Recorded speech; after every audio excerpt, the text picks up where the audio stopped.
Bonsoir à tous et bienvenue pour cette nouvelle édition de Voyage au bout de la nuit. Je poursuis toujours la lecture de Maurice Barrès qui s'intitule Les Déracinés. En attendant, si vous souhaitez nous faire un petit coucou via les réseaux sociaux, eh bien ce sera tout simplement par le hashtag VBN ou sur notre page Facebook Voyage au bout de la nuit. Je vous souhaite un excellent moment en ma compagnie. Grâce aux bons offices de ce charmant homme qu'aimaient alors tous les lettrés, la table de Romer Pêcheur, au Café Voltaire, prit une valeur réelle pour la variété de sa composition. On n'y vit pas de dessinateur, de peintre, de sculpteur. Romer Pêcheur et ses amis, faute d'éducation, n'avaient aucun sens des habiletés manuelles. Mais beaucoup de jeunes littérateurs encore inconnus, qui dans la suite eurent du talent, s'y asseyaient, et parmi eux ces poètes qui, ayant fait leurs humanités dans le temps où l'on supprimait des programmes scolaires l'exercice du vers latin, modifièrent la prosodie française. Avec bon sens, mais avec trop de dédain, Romer Pêcheur souriait de ses compagnons vaniteux. Il avait le tort de juger leur œuvre future sur l'opinion bistournée qu'ils prétendaient donner d'eux-mêmes. Un homme n'est jamais que le spectateur de son talent et ne peut se prévoir. Disons le temps passant, des jeunes gens qui se croient doués pour écrire n'ont qu'à laisser les sentiments qui, cette semaine, avec le plus d'intensité les hantent, s'exprimer sous la forme qui, pour l'instant, leur paraît la plus aimable, et entasser le tout dans un tiroir. Se relisant après quelques mois, ils sentiront dans ce fouillis ce qui leur fait le plus de plaisir. Et si quelques pages sur une mille est enveloppée d'un fluide comme le visage émouvant d'une femme porte partout une atmosphère, c'est qu'ils sont nés pour dépasser la commune polygraphe. Plutôt que de faire le commis voyageur et de se perdre de vanteries à la table de Romer Pêcheur, ces artistes débutants devraient en eux laisser agir la nature. Seule cette puissance silencieuse saurait leur dire la direction de leur génie. À leur dame, parfois, dans la suite, ils se croiront obligés de se conformer aux images qu'à l'avance ils sont proposés d'eux-mêmes. Sûr et le fort souvent les rejoignaient. La merveilleuse mémoire, la précision de l'autorité de ce jeune homme élancé et sec étonnait son faire sourire. De quel ton souverain, il disait, en posant son verre de bière. Mes amis politiques et moi, nous pensons. Parmi ces co-religionnaires, il rangeait Romer Pêcheur. Il se désintéressait des interprétations philosophiques que l'excel Carabin, historien donné des actes de M. Clémenceau, objet de leur préférence, et son intention, toujours courtoise d'ailleurs, indiquait un peu de mépris qu'on se perdit dans ces biversés. Renaudin, l'homme au monocle. Quand il pouvait s'échapper de ses journaux, leur apporter des bruits de couloir du Palais Bourbon, les racontards des rédactions, sa puissance est de tuer en eux la notion du respect. Sa faiblesse, c'est qu'après avoir discerné les intrigues, généralement des ventes d'influence qui dégradent tel député ou publiciste, il conclut, épanoui d'admiration, « Comme il est fort !» Pendant la première année, le délicat Sturel vint rarement au Café Voltaire. Il passait les soirées à la villa auprès de Mademoiselle Allison ou rue de Chateaubriand chez Madame Astinet à Ravian. Elle s'était installée un vrai salon oriental, un divan circulaire avec un grand tapis de smyre, au centre un brasero, sous un lustre de mauvais goût et chargé de cristaux. Elle avait fait creuser au mur de petites niches présentant les courbes persanes où elle plaçait ses bibelots, colliers de perles, de corail, reliques précieuses, poignards et ceintures circassiennes ornées de turquoise. De ces mêmes objets, beaucoup étaient épars sur le divan. Miroirs ronds, amulettes en forme de triangle, pendues à des chaînes de cou, collection de voiles légers aux couleurs tendres. Sa fleur était le jasmin, qui, toujours avec la rose, enchanta l'Orient. Parfois, une longue tunique descendait jusqu'à ses pieds, ouverte devant sur une robe qui serrait la taille, une ceinture en étoffe, d'argent ornée de rubis. Des amis lui dirent, sans doute, que Paris est là des turqueries, car elle ferma presque aussitôt cette pièce à la fois singulière et banale pour vivre, comme devrait raisonnablement faire avec ses intimes toutes jolies femmes, dans le plus élégant des cabinets de toilette. Sturel était de ces gens qui, de propos délibérés, excluent absolument de leur imagination des réalités mesquines. Il avait en horreur les parties basses de la vie, toutes les nécessités physiques, et tenait pour de simples misérables ceux qui se plaisaient à y faire allusion pour nourrir leurs plaisanteries. Cette délicatesse le conduisit à passer dans la chambre des femmes les plus longs moments de sa jeunesse qu'avec ses amis. Naturellement, dédaigneux et exclusif, il exagérait encore ce caractère parce qu'il se rappelait toujours que ces deux femmes raffinées l'appréciaient. Romer Pêcheur, qui n'en était pas à se réjouir des trivialités, en tolérait pourtant de ses camarades dont la moindre faisait souffrir l'ami de Thérèse Allison et d'Astinée à Ravion. Aussi, les deux jeunes gens se voyaient-ils peu.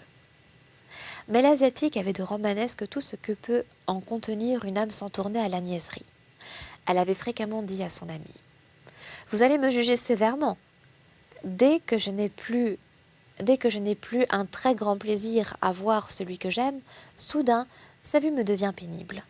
Il me fait souvenir qu'une chose heureuse est morte. » En novembre 1883, après des vacances où il avait tant souffert de ne recevoir aucune lettre, Sturel, qui de la gare de l'Est s'était fait conduire de Châteaubriand, apprit que depuis 2 mois la jeune femme avait disparu.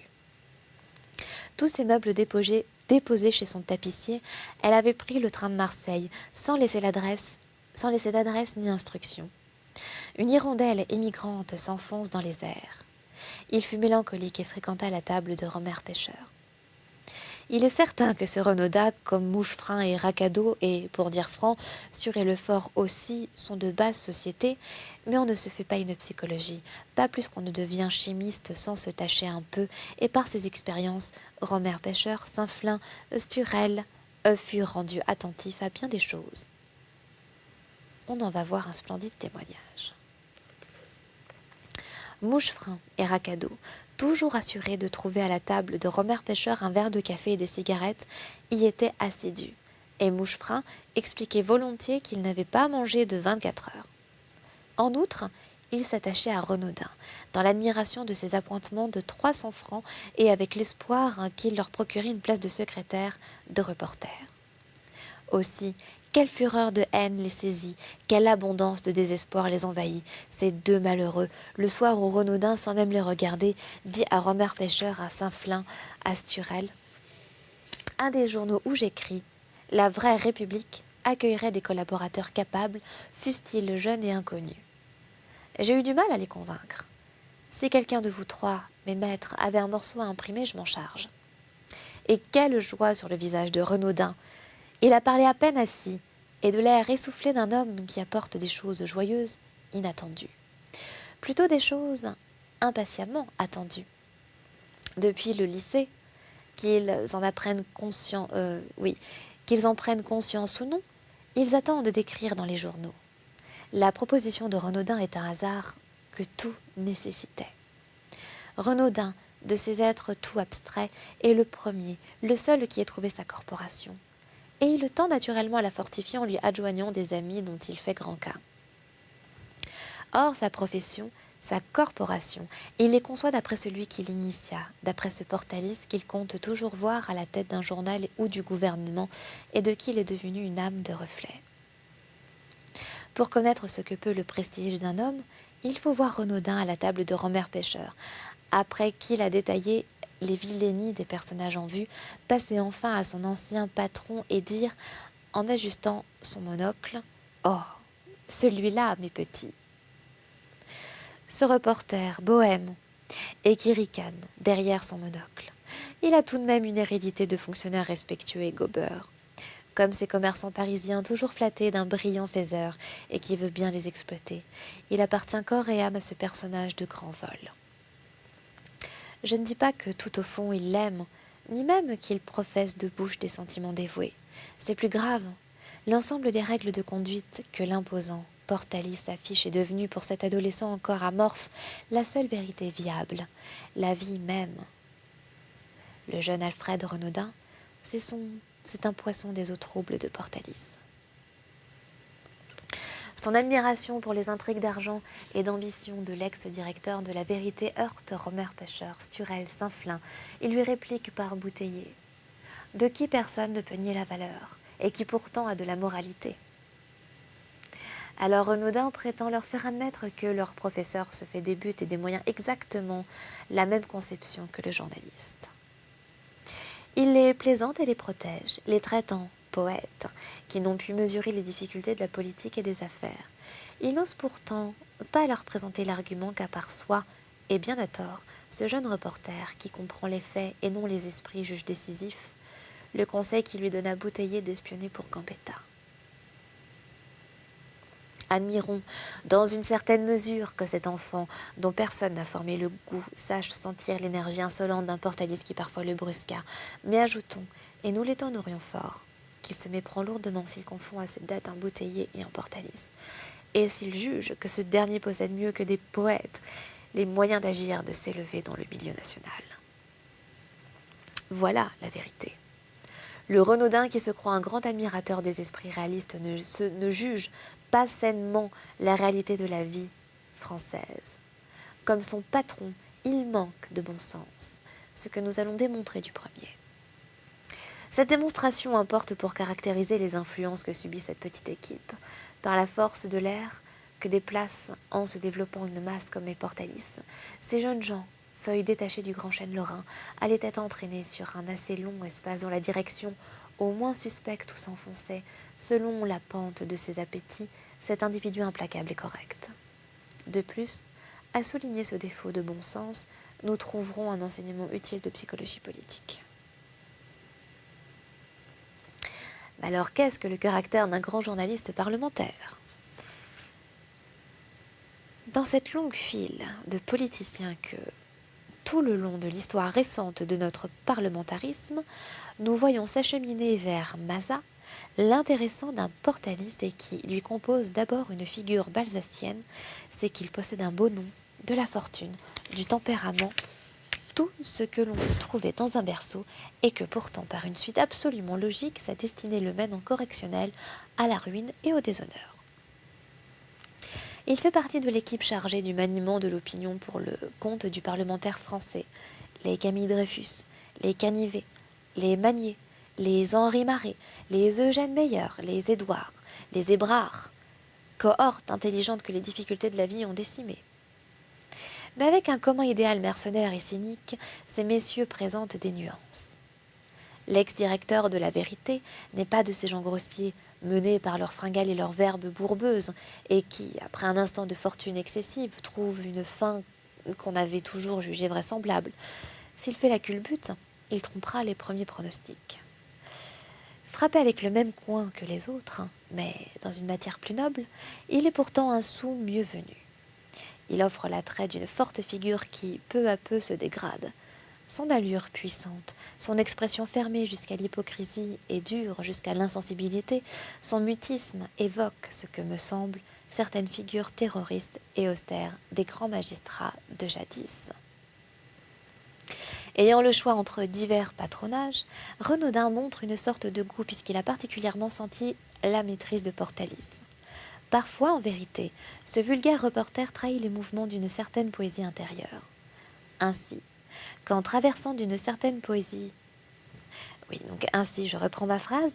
Qu'en traversant la place de l'Opéra, c'est mieux, au premier temps de son arrivée de Nancy, il répétait « Me voilà au centre de Paris. Le centre de Paris. » C'était l'accent d'un poète. C'est encore une imagination poétique, celle qui émeut pour ses formes insolentes, âpres, rêches, qui voile en Portalis un feu plus destructeur de l'être que toutes les ardeurs d'un débauché. Cet homme qui sondait tout pour en extraire l'argent n'a jamais joué ni joui. Il n'aimait comme distraction que la marche, l'équitation, les sports violents. Sa seule fête était d'actionner l'opinion par des arguments et les hommes par leur intérêt. C'est l'ambitieux qu'on peut définir, l'homme sans plaisir. Un second élément de romanesque qu'avait entrevu confusément Renaudin dans les bureaux de La Vérité, c'était autour de Portalis, l'extraordinaire dévouement de son administrateur Girard. Les relations de ces deux hommes donnent des indications à ceux qui savent goûter ces amitiés émouvantes que Balzac a présentées dans son Vautrin et son Rambupré. Elles sont dans la réalité très fréquentes. Girard qui fit trembler toutes les sociétés financières grâce à son génie de comprendre leur piraterie et de s'y associer, et pour le psychologue tout simplement un homme à qui de tristes circonstances on interdit d'avoir un fils, et qui le sentiment de la paternité était extrêmement développé. Dans la physionomie de Girard, auprès de Portalis, on pouvait distinguer à la fois la douleur d'aimer un égoïste, l'ironie d'un homme tout à fait clairvoyant à l'égard d'un malin un peu alourdi par la vanité, enfin l'admiration que lui inspirerait, comme d'un fils à son père, les moindres mouvements de son Portalis. Un nom met dans le sang de celui qui le porte toutes les vertus des traditions familiales qu'il évoque. L'arrière-petit-fils du grand Portalis, avocat, membre des anciens, conseiller d'État et ministre des cultes, le petit-fils du second Portalis, qui fut lui aussi conseiller d'État du premier empereur, se devait être un autoritaire et un légiste. Pourtant, chez ce blond de grande taille, le type anglo-saxon matine fortement l'hérédité. Écoutez, je vais reprendre la phrase, ce sera plus simple. Là, je crois que je m'embrouille un tout petit peu. Pourtant, chez ce blond de grande taille, le type anglo-saxon matine fortement l'hérédité napoléonienne. Ben voilà. Son grand-père, né à Aix, épousa en Saxe une comtesse de Holk. Comme Wilson, avec qui il présente de fortes analogies par son allure physique et par sa conception de la domination politique, il est parmi nous un étranger. Et voilà le secret profond de la conduite de ces hommes, un Wilson et un Portalis, ou encore un Camille Dreyfus et un Meyer, fort intelligents mais qui se détruisent eux-mêmes parce qu'ils ne sentent rien en accord avec notre pays où ils évoluent. Quant aux autres, c'est le principe de chantage qu'il y a dans le parlementarisme français qui les a détruits et qui les livre à l'histoire, déjectés comme elle les recueillera.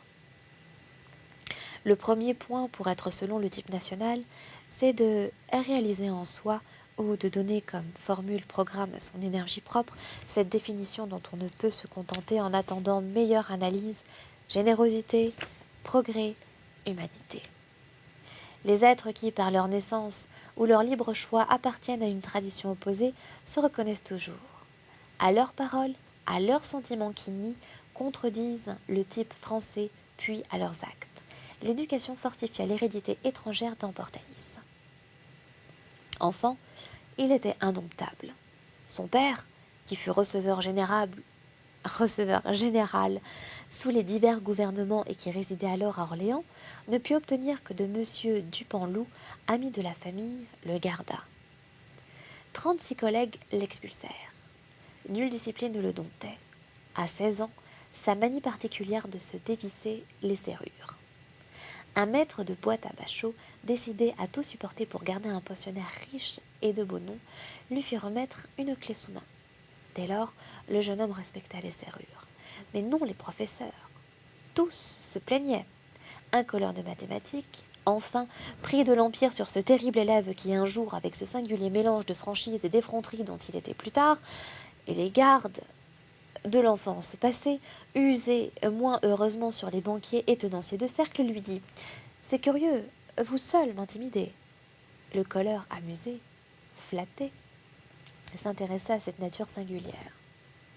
C'était un nommé Girard, un blond à l'œil bleu, fils de paysan bourguignon, trapu et vigoureux, d'une parole douce qui, ayant fait sa médecine en donnant des répétitions, s'attardait par une sorte de bohème dans cette besogne nonchalante. Il prit plaisir à causer fréquemment avec son élève, qui lui dit un jour « Pourquoi n'auriez-vous pas vous-même un établissement comme celui-ci ?»« Je gagne largement ma vie, répondit Girard. Je vais au théâtre, c'est ma passion, et je suis indépendant. Je vous amènerai mes amis, les plus beaux noms de France. Je n'ai point d'argent. » Le père de Portalis prêta les 5000 francs nécessaires et Girard s'installa avec succès dans une impasse du quartier Marbeuf. Et c'est ainsi que s'achève dans cette lecture des Déracinés de Maurice Barrès. Mais ne nous quittez pas puisqu'il nous reste encore une lecture dans Voyage au bout de la nuit sur C8. À tout de suite.